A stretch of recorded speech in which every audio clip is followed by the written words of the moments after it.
Jharkhand home guard बहाली का selection process, योग्यता, ड्यूटी, उम्र सीमा, वेतन, ये सब के बारे में पूरी डिटेल में जानेंगे। तो चलिए शुरू करते हैं। झारखंड होमगार्ड की बहाली कब आती है, कैसे आती है? तो झारखंड होमगार्ड की बहाली हर जिले में लगभग हर 2 साल में या 1.5 साल में, कभी कभार 3 साल में बहाली आती है। हर 2 साल में आती है मान लीजिए। वहाँ के डीसी सर कितना अच्छा है, कितना अच्छा काम कर रहे हैं, उस जिला के डीसी सर पे डिपेंड करता है। ये बहाली किसी स्पेशल एक जिला में आता है, जैसे मान लीजिए देवघर में आ गया, या गिरिडीह में, दुमका में, जामताड़ा में, रांची जिला में आ गया, तो किसी एक जिला में आता है। ये बहाली आता है तो जिस जिला में होमगार्ड की बहाली आई, केवल और केवल उसी जिला के विद्यार्थी इस फॉर्म को भर सकेंगे। जिस जिला में होमगार्ड की बहाली आई, केवल उसी जिला के विद्यार्थी इस बहाली को भर पाएंगे। अगर मान लीजिए देवघर जिला में होमगार्ड की बहाली आई, तो जामताड़ा के विद्यार्थी नहीं भर पाएंगे, दुमका के विद्यार्थी नहीं भर पाएंगे, गिरिडीह जिला के विद्यार्थी नहीं भर पाएंगे।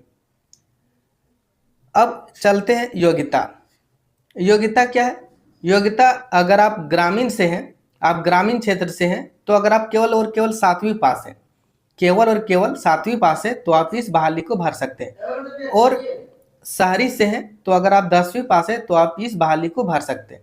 उसके बाद आपका उम्र कितना होना चाहिए?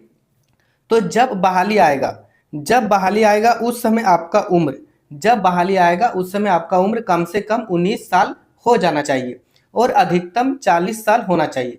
कम से कम 19 और अधिकतम 40 साल होना चाहिए। उसके बाद इसका सिलेक्शन कैसे होता है? तो इसका जो सिलेक्शन होता है फिजिकल के आधार पर होता है। फिजिकल पर ही मेरिट बनता है। लिखित परीक्षा केवल और केवल क्वालिफाई के लिए होता है, उसका नंबर मेरिट लिस्ट में नहीं जुड़ता है। फिजिकल में दौड़, ऊंची कूद, लंबी कूद, गोला फेंक, ये सब होता है। झारखंड होमगार्ड में फिजिकल पर ही मेरिट बनता है। लिखित परीक्षा केवल क्वालिफाई नंबर का रहता है, जिसमें 100 में से कम आपको 30 नंबर लाना है।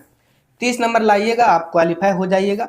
एग्जाम नहीं होता है, श्रुति लेख लिखवाता है। कुछ आपको वर्ड लिखने बोलेगा डिफिकल्ट, जिसे आप लिखने में परेशानी होगी। जैसे मान लीजिए त्रिशूल लिखने बोला, जिससे किसी लड़का का नाम है ब्रह्मदेव, तो ये सब थोड़ा डिफिकल्ट नाम है, तो यहाँ पे आपका देखा जाएगा। लेकिन इनमें ज़्यादातर विद्यार्थी पास ही हो जाते हैं। मेरिट फिजिकल पर बनता है, उसके बाद फिजिकल का रिजल्ट आता है। और ड्यूटी आपके झारखंड राज्य के, अगर आप देवघर जिला से हैं तो दूसरे जिला में भी ड्यूटी भेज सकता है, या तो आपके अपने जिला में भी ड्यूटी मिलता है। ड्यूटी के दौरान आपको बंदूक भी मिलता है। और आपका जो सैलरी की बात करें, तो सैलरी जो है 32,000 अभी मिल रहा है। सैलरी 32,000 मिल रहा है। हो सकता है 8 पे कमीशन के बाद सैलरी बढ़ भी सकता है या नहीं भी बढ़ सकता है, लेकिन ज़्यादातर चांसेस है कि 8 पे कमीशन जब झारखंड में लागू होगा जून जुलाई के महीने में, उस समय सैलरी लगभग बढ़ेगा। झारखंड पुलिस का सैलरी मान लीजिए 40,000 है, तो बढ़ के 56-57,000 हो रहा है झारखंड पुलिस का। तो झारखंड होमगार्ड का भी सैलरी बढ़ सकता है। उसके बाद यही सब है। आपका हाइट की बात करें, तो हाइट देखिए 162 सेंटीमीटर होना चाहिए। कितना? आपका हाइट 162 सेंटीमीटर होना चाहिए।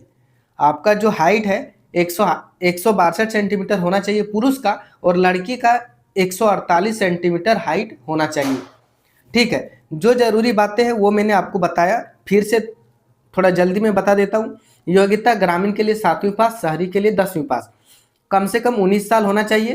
केवल फिजिकल पर ही मेरिट बनता है। लिखित परीक्षा केवल क्वालिफाई के लिए रहता है, उसका नंबर मेरिट लिस्ट में नहीं जुड़ता है। उसके बाद आपका मेडिकल भी होता है, डॉक्यूमेंट वेरिफिकेशन भी होता है। उसके बाद आपको नौकरी पर भेजा जाता है। अभी गिरिडीह जिला के विद्यार्थी ट्रेनिंग में है। अगर आपके जिला में पिछले 2 साल से होमगार्ड की बहाली नहीं आई है, तो आपके जिला में जल्द होमगार्ड की बहाली आएगी। और इसमें खास बात है, कंपटीशन कम रहता है, क्योंकि उसी जिला के विद्यार्थी केवल फॉर्म भर सकते हैं। जैसे ही झारखंड होमगार्ड के किसी भी जिले में बहाली आएगा, मैं सबसे पहले आपको अपडेट कर दूंगा।